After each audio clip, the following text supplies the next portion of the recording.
அம்மா இன்னைக்கு என்ன ஸ்பெஷல் நம்ம வீட்லன்னு பார்க்கலாமா? பார்க்கலாம்ப்பா. நல்லா சமைச்சு முடிச்சுட்டேன்.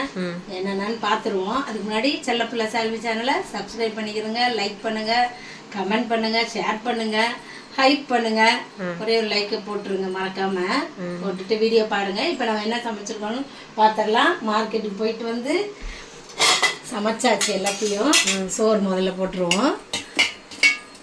இதில் கொஞ்சமாக ஏன் சோறு வடிச்சிருக்கிறேன்னா அதுக்கும் கொஞ்சம் காரணம் வச்சுருக்கேன். அம்மா சொல்கிறேன்,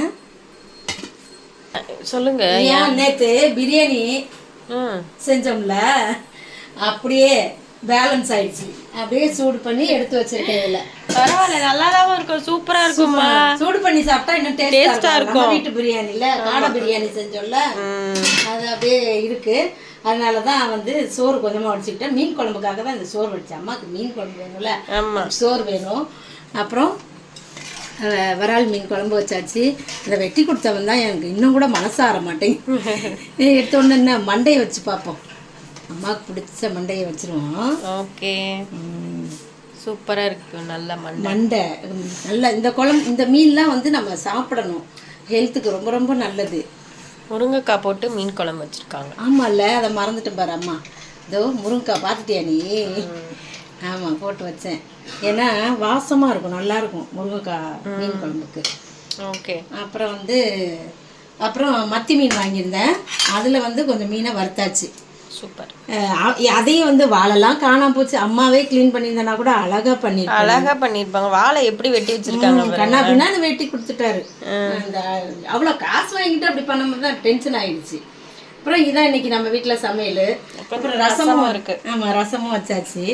அப்புறம் இன்னொன்று வச்சிருக்கேன். என்னது? அதான் நான் வந்து சால்விக்காக கேழ்வரகை வந்து நல்லா கழுவிட்டு ஊற வச்சு முளைக்கட்டி வச்சிருக்கிறேன்.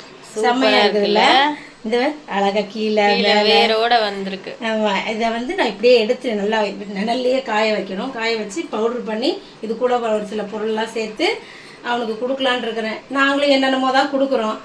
அதெல்லாம் வளர வளர அவன் சரியாயிடுவான், வளர்ந்துருவான். அவங்க உடம்பு வாங்க அந்த மாதிரி இருக்கு போல, ஜீன் அந்த மாதிரி. அதுக்கெல்லாம் ஒன்றும் பண்ண முடியாது. இருந்தாலும் மனசு பொறுக்க மாட்டேங்குது. என்னன்னா வரலையே நான் என்னென்னமோ பண்ணலாம்னு நினைக்கிறது தான். அப்படி நினைச்சுதான் இதை ஊற வச்சு வச்சிருக்கிறேன். அழகா இருக்குதுல்ல முளைக்கட்டி வந்து. சூப்பரா. இப்போ இதை எடுத்து அப்படியே காய வச்சிடுறேன். காய வச்சு பவுடர் பண்ணி அதை செய்யும் போது நம்ம வீடியோ எடுத்துடலாம் தனியா. அவ்வளோதான்ப்பா. பிரியாணி இருக்கு, மீன் இருக்கு, குழம்பு இருக்கு, காய் பொரியல் இன்னைக்கு பண்ணல, டயர்ட் ஆயிடுச்சு. போதும், அப்புறமா நான் பண்ணிக்கல. நான் காய் பொரியல் இப்போ மீன் வச்சு சாப்பிட்டுக்குருவோம். அவ்வளோதான் இன்னைக்கு நம்ம வீட்டு சமையல். அவ்வளோதான். உங்கள் வீட்டில் என்ன சமையல்னு கமெண்ட்ல சொல்லுங்க. கமெண்ட் பண்ணுங்க. வீடியோ பார்க்குறீங்க பண்ண மாட்டீங்க, கொஞ்சம் கமெண்ட் பண்ணுங்க, ஜாலியாக இருப்போம். பாய்.